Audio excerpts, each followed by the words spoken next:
Mbote na balandi nyonso ya tokomi wapi eza oabino epenge Fofana mbula ebeta te toza toujours po na musala na banza kedo na kati ya Assemblée nationale eza présence ya premier ministre numéro 1 ya gouvernement aza ko expliquer programme ya budget na ye oyo ba député national esengeli baeba po bango bato représenter peuple.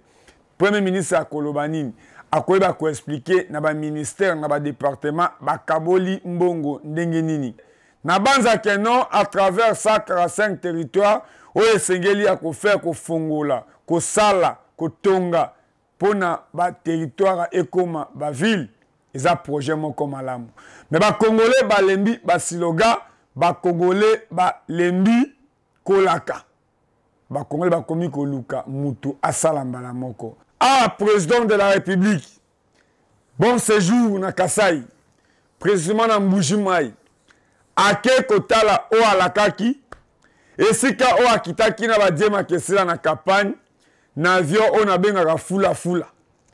Ata le sentiment yango, ata esengo ya pouvoir na banza ke soki président de la République. Ata yolenga sala campagne, engagement, détermination. Mais les gens ont un pouvoir. Ils ont droit à RRT. Ils ont un bateau qui est et Penge Fofana. Ton monde en bougement était pourquoi? Un mot que c'est un rappel considération. Va considérer peu biso. Va bengi. Peut déplacer. Et ça, à moi, et c'est un mot. Mais nos positions, tout ça qui bien. Na pouvoir to kaboni et le bas mon amboka Eliezer to komi ko tala pouvoir le colambisi aquarium. Je pense que na opposition to zala ki même moral ya ngona ko tala sabino ba photo oyo na matanga ya Etienne Tshisekedi père de la démocratie Mandela ya Congo o komone Penge Fofana na matanga tozali na ba conditions o comment ndenge Penge Fofana telemi na micro ya tokomi wapi nazo tuna mwana mboka Sakara mituna mwana mboka ja telemi tozalaki toujours même moral na jeunesse ya UDPS o ba bengami na kombo ya force du progrès wa tozalaki une opposition na moment où Joseph Kabila président de la République polémique ezo salema pona ko kunde Etienne Tshisekedi. J'étais comment? Ba mema Eliezer tambwe na komba na mapeka. Apesa mbongo te. Ba honora komba na ye. Et Penge Fofana aussi. Pona komba na marche ya machine à voter. Oh Jean-Pierre Bemba boya. Mais après élection pona unité à Congo, Jean-Pierre Bemba va soutenir président de la République. Mais à boya machine à voter. Président Lobi, machine ou sans machine, toko kendi. Bamema et Penge Fofana n'entrée il y a 10e mairie. À moi Sulubaki. Parce que le lot, pendant que sakana batu. L'opposition aux Araki Ndengeni. Même Kozi Panzoto, aux Araki n'a pas conditionné. C'est là où na bimisi ba image nanga ya komba. Ne place na festaka mona mboka Eliezer. Bimisa image na ya komba. Total. Bimisa la biso image na yo ya komba. Oh le 19, tout s'arrête. Ozalaki wapi. Marche ya catholique. Yo ozalaki wapi. Retour ya président Félix na Addis Abeba. Ozalaki wapi. Tanga azolo ba mambo etali ba passeport.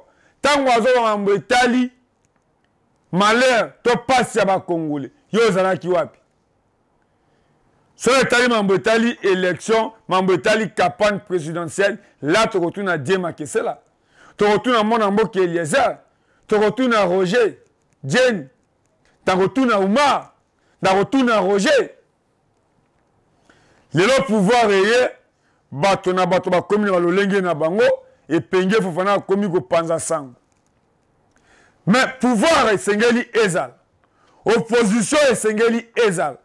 Est-ce que PPRD ils ont mérité koyebisa biso ke baza ba opposant? Lelo PPRD ya solo baza penda ba opposant ya président Félix. Bana lingwa la babenginga Epenge Fofana. Oza arbitre à peuple. Président a suspendre Bougumese Anteli. Lelo batindie na lingwala. Makambo esengela kasa na Anteli asala angote. Tu ba suspendre population ba sengi kolongola na miso ya président. Lelo na Bougumese na ministre intérieur na gouverneur.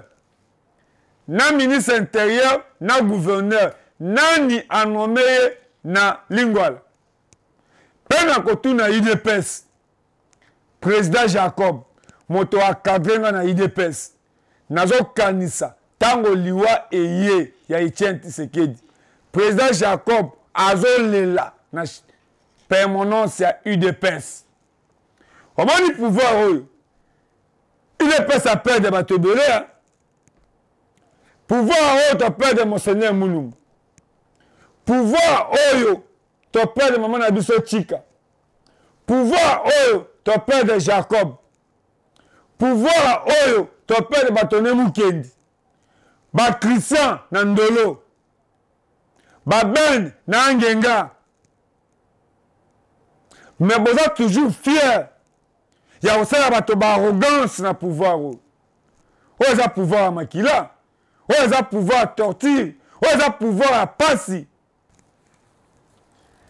Yamona kosenga na bino bolanda maloba yamona mboka Frank Diongo oba bengi na kombo ya héros vivant Frank Diongo na boloko élection et salami Frank Diongo aloba ke Kabila a respecté engagement mokote lelo abimi na silence qui concerne bitumba ya est M23 nzalaba congolais armée na biso mwana mboka Frank Diongo na siège nae Frank Diongo aza premier opposant ya kotia photo na siège ya parti politique. Penge Fofana attaque arbitre à peuple, attaque journaliste engagé na zaka couleur te. Moussa nga eza ko luka information na mbula menaye na zaki présent. Yango na kosenga bolanda mwana mboka Frank Diongo nini abengi bapanzi sango. Ça, j'invite l'ensemble des médias, l'ensemble des patriotes qui nous suivent en direct ou qui vont nous suivre lorsque vous allez publier à travers vos organes, que le plan de la balkanisation du pays est en marche et a atteint la phase finale. Si nous ne prenons pas conscience de la réalité du danger, il n'y aura pas les grands Congo que Lumumba a laissé, que Mobutu a laissé, que Mosé Kabila a laissé. Nous devons nous organiser. Pourquoi nous devons présenter le plan de la crise, le plan de sortie de la crise? C'est parce que le deuxième point que je vais aborder, l'échec d'un homme et de sa politique, l'échec de Félix Tshisekedi, dans la politique de défendre le pays, de protéger nos frontières, de sécuriser les Congolais. Le régime actuel au pouvoir est incapable de protéger nos frontières et de sécuriser notre pays. Protéger les Congolais et leurs biens, même tous ceux qui vivent au Congo et leurs biens. Donc il y a péril à la mer. Et comme patriote, vous réaliserez l'échec de la politique diplomatique dans la recherche de la solution au problème de la crise. Vous allez réaliser que sur le plan diplomatique,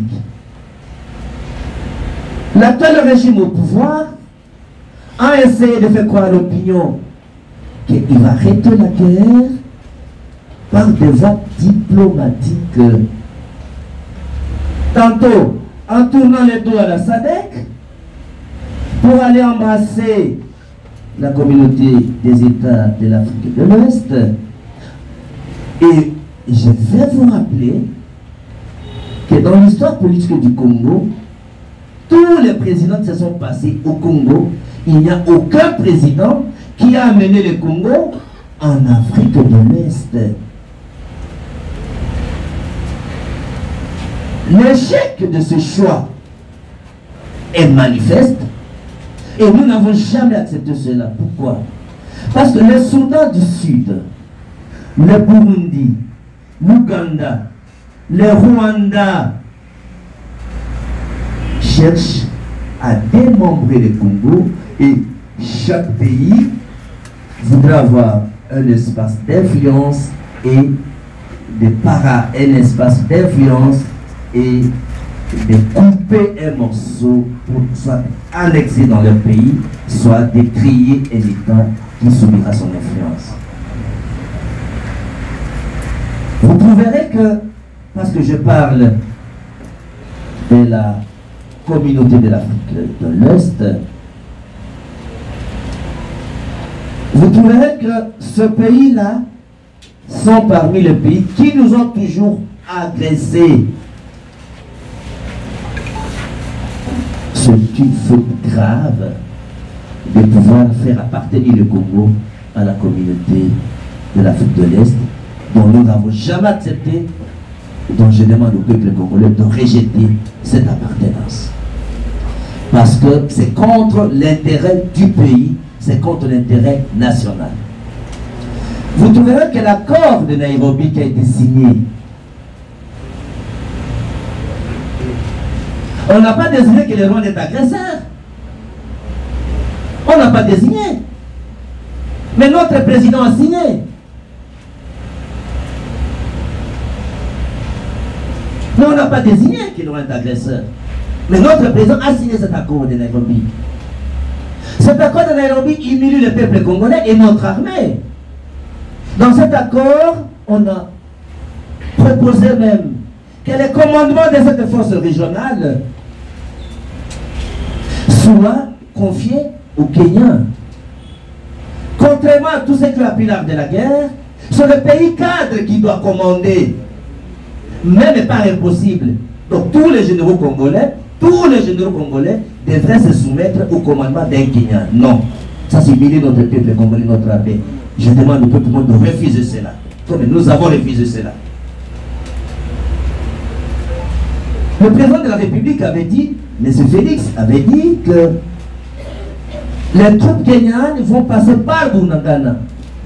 Vous avez compris que le général du Kenya a dit non et ils sont venus faire la faute d'interposition. C'est-à-dire entre les occupants et l'armée congolaise faire un tapon. C'est consacré la balkanisation. Pas plus tard qu'avant-hier, les armes de l'armée kenyane sont en train d'être ramenées chez eux dans leur pays. Donc ça nous donne raison quand nous avons dit qu'il ne faut pas amener le Congo là-bas.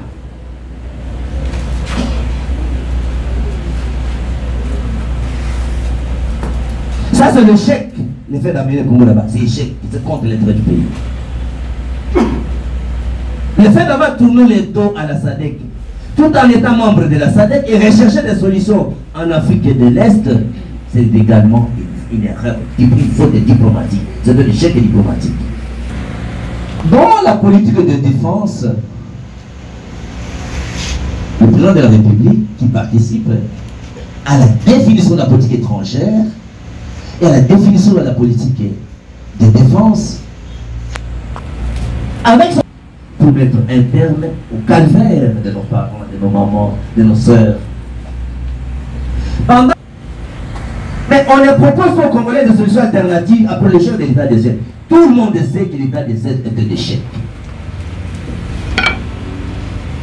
Pas seulement qu'il y a l'accroissement du nombre de morts, pas seulement qu'il y a l'accroissement de l'insécurité, mais Bunagana est occupé. Rutshuru menacé, Goma menacé. Donc là, vous avez compris que cette décision est une décision qui s'inscrit dans la logique de la politique de défense de notre pays, qui est un échec. Parce que la volonté du peuple congolais, c'est d'avoir un président capable de protéger ses frontières à travers sa politique de défense, sécuriser les citoyens et leur bien.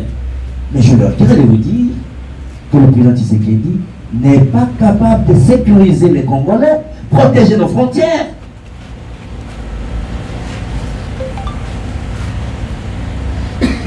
Ça, c'est l'échec de la politique de défense de l'actuel régime au pouvoir. Les Congolais ont besoin d'un président qui sécurise et qui protège. C'est cela. Parce que dans l'histoire militaire du Congo, ni le président de la République, ni le Premier ministre, ni le Parlement, dans ces deux chambres, aucune institution politique n'a informé, conscientisé, mobilisé le peuple congolais pour s'approprier du combat contre la balkanisation. Cette absence-là est une trahison de la patrie. Vous ouvrez la solution. Ça, c'est sur le plan politique. Mobilisation. Maintenant, c'est quelques indices sur le chèque. Maintenant, réellement, qu'est-ce que nous proposons comme voie de sortie? Parce que nous ne pouvons nous éterniser, parce que vous aurez des questions à poser. La solution à la crise de balkanisation et d'insécurité de l'Est fait appel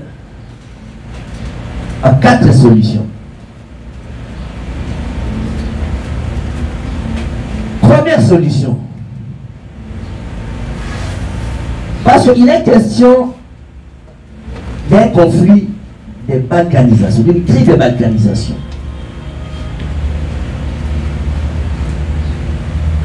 Comment nous sommes arrivés là? Vous allez vous rappeler que mon premier point de presse pour ceux qui étaient ici, je vois quelques-uns d'entre vous, j'avais parlé de la crise de balkanisation depuis 2019 de la prison. Vous avez des vidéos, vous allez voir ça. La solution politique.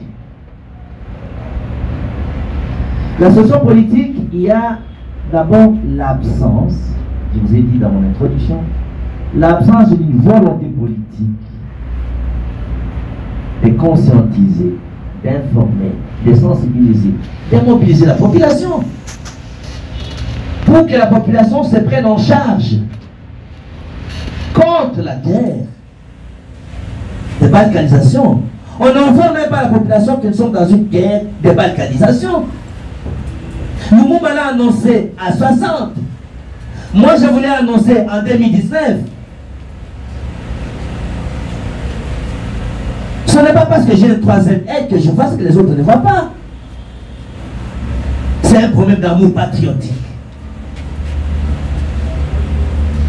Sur le plan de l'absence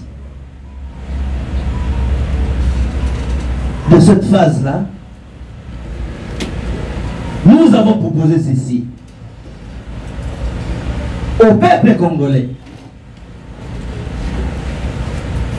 de s'approprier du combat contre la balkanisation et de mettre un terme à l'insécurité de l'Est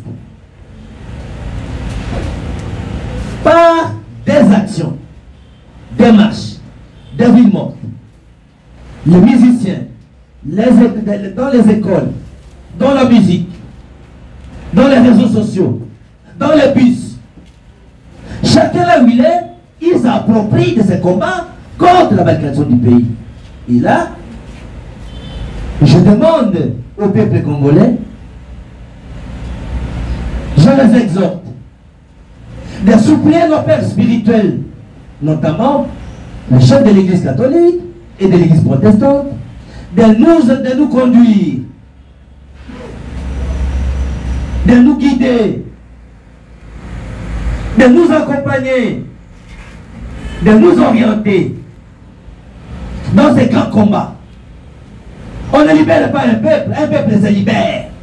Notre devise, c'est seule la lutte libère.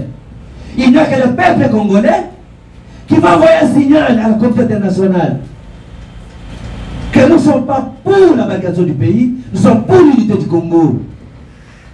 De cette manière, le ciel va être envoyé au monde entier et nous allons récupérer Bunagana. Imaginez-vous par exemple qu'il y a marche à Kinshasa, à Boma, à Matadi, à Goma, à Kisangani, à Bunagana et partout à Goma, à Bushmaï, à Kananga, pour dire non à la balkanisation. Dans les grandes affiches de publicité où la population se mobilise, il n'y a aucune guerre aucune guerre qui peut gagner la volonté d'un peuple déterminé. On ne peut pas vaincre un peuple déterminé. Parce que le pouvoir en place ne veut pas associer la population.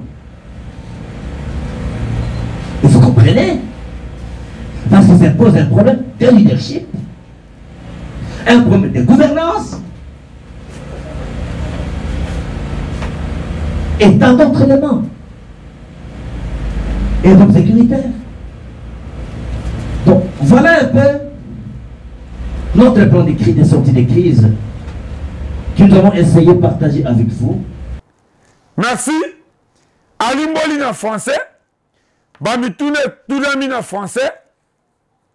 Ne Naipe et Penge Fofana. Naebi ke fana jonga mesana mona mboki Eliezer. Mais le kola ngai naza l'élève du maître. Mwana ya yambo. Natuni mwana mboka Frank Djongo. Deux questions. Nous allons parler au Benga président de la République Kazamwana. Batikala ko kanga ote, batikala pe ko déranger ote, pe bato bayo kakango. Na munoko na yo olobi azokokati. Siko lelo. Tolingi oyebisa bato. Photo wana topesa yango nani. Parce que tomoni photo na yo na papa ya président de la République. Toyebite masolo na bino ezalaki oteka. To oteka ndunda, to osola masolo a famille, toyebite. Merci, moi biscuit. Si ça arrive lelo, Tolamuki, président de la République, a démissionné. Namaele na yo, on commande constitution, parce que ngai na koli na maboko na yo. Na moni pe honorable Mike Mukibai awa. C'est pas mbala liboso atia makolo na ye awa. Bato bakufa, balamuka, okota boloko mpona Congo na Mike Mukibai. Le président a démissionné. Na maele na yo oyo koma constitution. Tokosala. Je crois que Batenga a raison parce que là on a expliqué à mon alinga la tête. Le coup la tombé mingi na vous a poussé vraiment. Et à Moudina fait sa réponse à la question à Fana. Na mukuse makambo na bengi bino to sola awa. Eza kotalisa bana mboka. Solution ni na pesi na makambo oyo ezali na bitumba ya leste. Tango tozoloba awa Bunagana eza occupé, Ruchuru menacé, Goma menacé, bandeko bazokufa bazoviole bango. Tango totali makambo wana nyonso ezali mpasi na motema. Ngai lokola patriote mokundela bana mboka bana Congo nde tosali nyonso mpona koyekola likambo yango eza nini eza na kati ya este tosala nini po topesa solution kimia ya molai ebuka kokota na mboka na biso nzokande bitumba ya leste ezali bitumba ya kokata eteni ya mboka bakata bakongolais bakata mabele ya biso to perdre yango babengaki yango komba ya balkanisation ya kokata eteni ya mabele yango nde totalisi na lopoto ke Lumumba akebisaki biso na 60 bandi bakata Congo bitumba oyo toza nango lelo il faut bana Congo bayeba ke eza bitumba ya kokata Congo.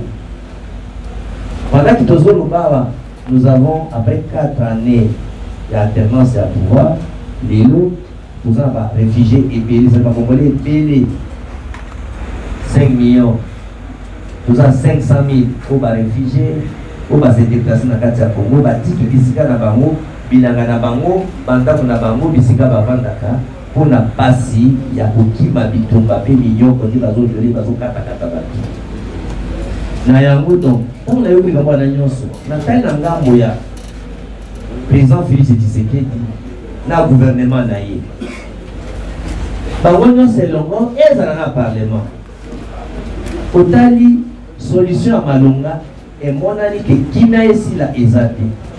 Otali solution ya diplomatie bazwi l'échec olie batala likambo na mulongo nango mpona kosila mpe ya diplomatie likambo evanda baseli yango te bamemi biso na nzela ya kokɔta na lisanga ya Afrique de l'Est esika bato bamenasaka mabele na biso bakata yango mpe bazoyiba mabele ya biso asi to babenga yango kita ekolo bozwi na biso asi ya mabele. Donc Rwanda, Uganda, Burundi, la échec à la diplomatie dans les Nations Unies, tous les 193 pays, pour les 193 pays, tous les 3 pays de soutenir les Nations Unies. Pologne, Burundi, la Belgique, les pays y compris l'Amérique, ils soutenir les Nations Unies. Aux Nations Unies, tant qu'on va voter si makambo ya Ukraine pour na bato ba condamner Russie ndeka kati ndambo ya Ukraine ajepa na ye ba pays bazasinga singa biso nyonso ba pesi ba voter pour la Russie ba voter contre la Russie ba s'abstenir ça dit que ni pour ni contre Congo Brazzaville Uganda Centrafrique Soudan mais on fait fungula manière là bas na Congo mais bakati ndambo etina mukili na Ukraine bango ba condamné te elingo bani c'est que bango ka baza ba voisin na biso tango bakokata biso to bango bazokota fiti po bakata biso to bakata biso baza d'accord nango to bazoleka nzela na bango baza ba voisin direct na biso il faut kofungola biso c'est ozolanda po boye batina ba voisin o tozana na bango donc voilà la tina suka ya mwana pona mutuna mukeza na lino pona mutuna Félix Tshisekedi Azali, président de la République, dit en décembre 2023. Son cas en 2023, Azali élection d'elle, parce que l'élection 2023 a posé population a fait un carton rouge, population a fait un rosaki et mozaki va faire. Donc la population va lui que Félix Tshisekedi a deuxième mandat de soutien. Donc, soit à cause de la sage à la candidate, à cause de soit organiser les élections à ces remises de tout alors, soit à sali élection, nous avons mappé ma casse parce que la population va s'organiser, va tout ça. Constitution de Mboka, où il y a PC mandat en décembre 2023. En tout cas, pour la biseau, tout côté qu'on changer, il peut côté, le lobby qui est Nazaki parmi bateau à Komaki et constitution en Mboka. D'ailleurs, parce que quand papa Tshisekedi n'a pas tout le monde. Au début, papa Tshisekedi, si Félix Tshisekedi, président de la République, à cause de ça, papa Tshisekedi, à cause de l'élection honnête, transparente, sincère, à perdre l'élection, à 10 000 résultats, parce que papa n'a pas atteint cette démocratie, c'est le père de la démocratie. Donc, il faut tout le monde. Il y a quand même à Félix, à l'Andanzela, papa Naï. Vous avez donc, je vois que Soukananga est à moi. Merci beaucoup. Ah, on a Pessilino, merci. Nazaya Moutouté. Mes rôles comme journaliste, ils ont tambola partout. Lelo Epenge Fofana, Nabokasi ya Ala, Nalobi na bato nyoso balanda ngai. Soki bomoninga te na kozala na Dubai nde na sengi na balandi nyoso atokomi wapi kozela te ke Dieu makesela akufa to Amos lubaki akufa to ka omoni Dieu makesela oloba ke non Petro asali trop te toza bantu. Il faut avoir comment encourager mutu. Il faut avoir comment féliciter mutu. Bino bato bomoni o mona mboka Eliezer asali pour ende initiateur ya magazine tokomi wapi. Lelo ndeko Eliezer député pour bino bato bolingi yango. Lelo epenge Fofana azo garder temple malamu. Azo garder ba relation tokomi wapi malamu.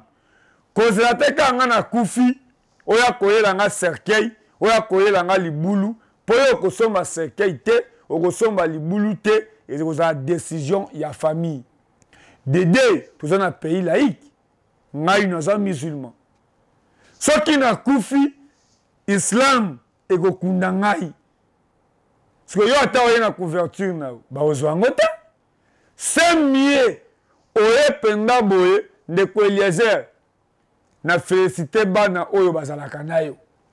Fofana tomona kayo mais cameraman nde makesela nde trésor zolozolo. Je pense que non mona mboka Kadim tokozala na Dubaï. JFM service tokozala na Dubaï. Jean fils je pense que non tozoya pour total sabato. Pona annoncer ki na mona mboka Ladi esobe. Epenge Fofana na Dubaï. Est-ce que na kosi Nanzo militaire on a au Kénépe Libanda pour voyager partout dans ba territoire, dans ba province, dans un moutou na tel sibino Sankuru, tous les 6 territoires na moto, dans la ligne na Bitoko, mais na Bokasi, ya ba Oanga. Nazo koma Dubaï. Maman Viviane Zambaba telayo parce que responsabilité aux anango. C'est que les gens Kolo Abombayo. Merci.